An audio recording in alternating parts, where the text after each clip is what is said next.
अब सरकार ने व्यवस्था की है कि वृद्धावस्था पेंशन हो, दिव्यांगजन पेंशन हो और निराश्रित महिला पेंशन, इन सब की 1,06,00,000 लाभार्थी हैं जो इस योजना से लाभान्वित होते हैं।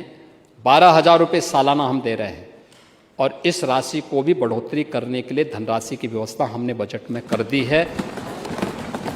ये कार्यक्रम भी इसके साथ होंगे और ये पैसा डीबीटी के माध्यम से उनके अकाउंट में जाता है। अब ये बीच में बाबूगिरी नहीं होती है।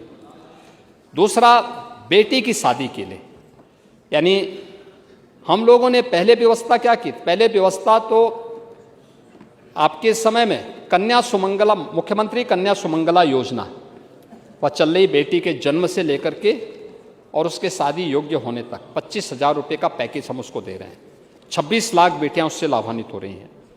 लेकिन मुख्यमंत्री सामूहिक विवाह योजना भी उसके साथ थी। पहले चरण में हमने 31,000 रुपये दिए थे, बाद में इसको राशि बढ़ाकर 51,000 किया और अब इस राशि को बढ़ाकर के 1 लाख रुपये हम लोगों ने कर दिया है। और यह राशि जो वार्षिक आय पहले 1 लाख थी, अब उसको बढ़ाकर के 3 लाख किया जा रहा है, यानी 3 लाख रुपये तक की परिवार का कोई भी व्यक्ति आकर के वहां पे अपना रजिस्ट्रेशन करवाएं और इस योजना से वह लाभान्वित हो सकता है। इसको हम करेंगे और इसमें कहीं कोई समस्या नहीं होगी। दूसरा, पूर्व दसम और दसमोत्तर छात्रवृत्ति और शुल्क प्रतिपूर्ति के लिए पहले आय सीमा अब तक 2 लाख रुपए थी, हम इसको बढ़ा करके 2.5 लाख रुपए कर रहे हैं, जिससे ज्यादा छात्र इस योजना से लाभान्वित हो सके।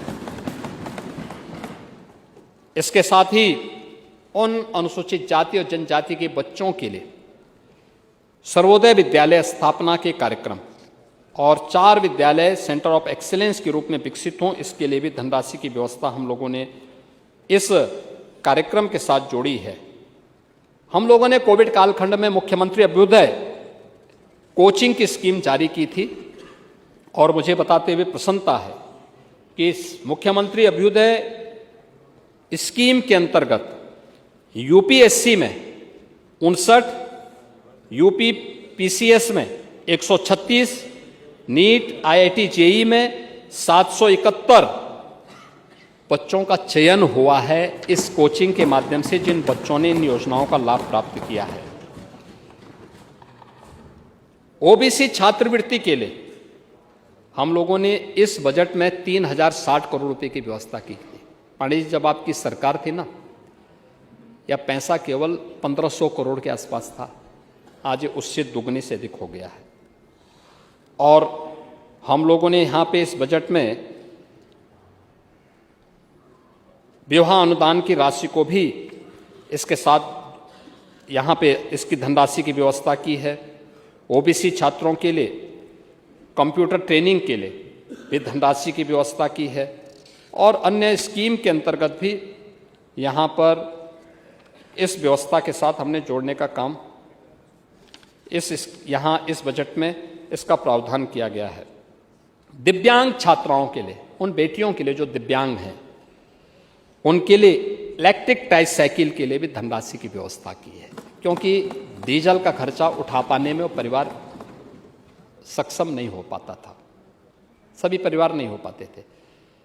तो अब ऐसी ट्राइसाइकिल डेवलप करने के लिए जहाँ पे पावर प्लग में रखकर या सिंपल प्लग में भी जहाँ मोबाइल फ़ोन चार्ज हो सके, उसी से उसकी ट्राइसाइकिल चार्ज हो सके और फिर वो स्कूल तक पहुँच सके, इसके लिए वह ट्राइसाइकिल हम उन बेटियों को उपलब्ध करवाएंगे जिससे वे स्कूल जा सकें।